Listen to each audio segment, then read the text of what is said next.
فرش التراب يضمني.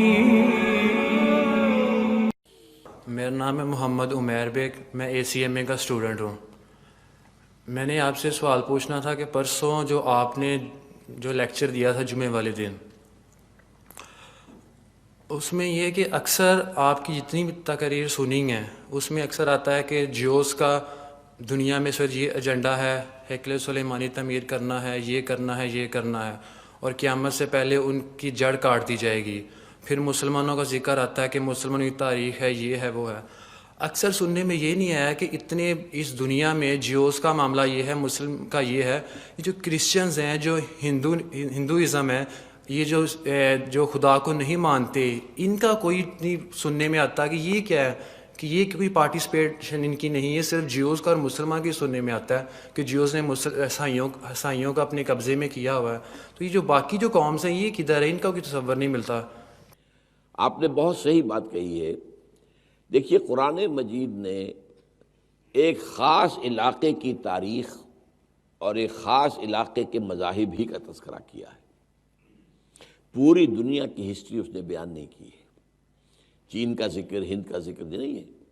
حالانکہ قرآن یہ کہتا ہے وَلِكُلِّ قَوْمٍ ہاد، ہر قوم کے لیے ہم نے ہادی بھیجے. تو ظاہر بات ہے چینیوں میں بھی کوئی نہ کوئی آئے ہوں گے، ہندوستان میں بھی آئے ہوں گے، یورپ میں بھی آئے ہوں گے. تو ہو ہی نہیں سکتا کہ نہ آئے ہوں.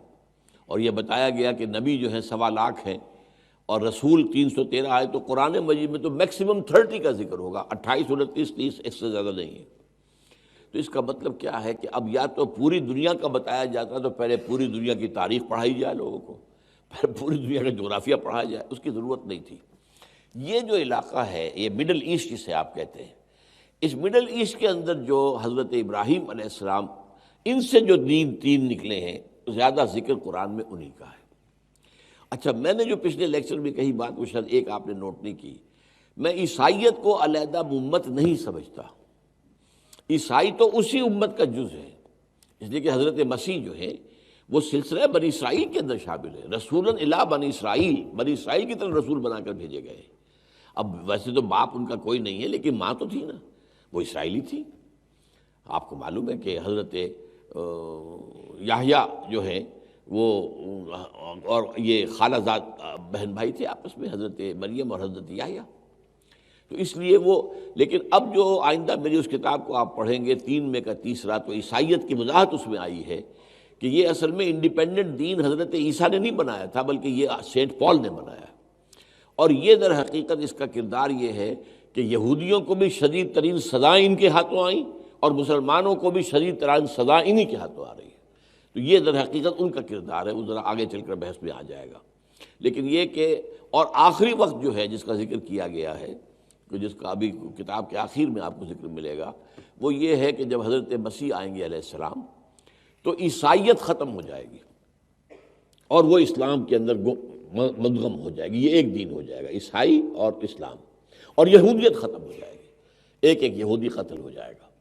تو اس طریقے سے ان 3 کا تو یہ انجام ہوگا. اس کے بعد آتا ہے کہ پھر جو ہیں یاجوج ماجوج حملہ آور ہوں گے. وہ معلوم ہوتا ہے کہ یہ نیشنز ہیں جن کا آپ ذکر کر رہے ہیں، یہ بعد میں آئیں گے.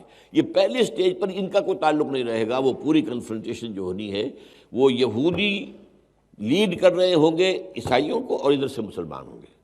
Christians led by Jews and versus Muslims. یہ ہیں وہ جو ملاحم جو ہے وہ آنے والے ہیں جلدی. اور جس کے اندر کہ سب سے بڑی جو ہے جس کو وہ کہتے ہیں آرمیگڈون، دی الملحمۃ العظمیٰ حدیث میں آتا ہے، اس میں یہی ہے. اصل میں سامنے کون ہوں گے؟ عیسائی. 80 علم ہوں گے، ہر علم کے نیچے 12,000.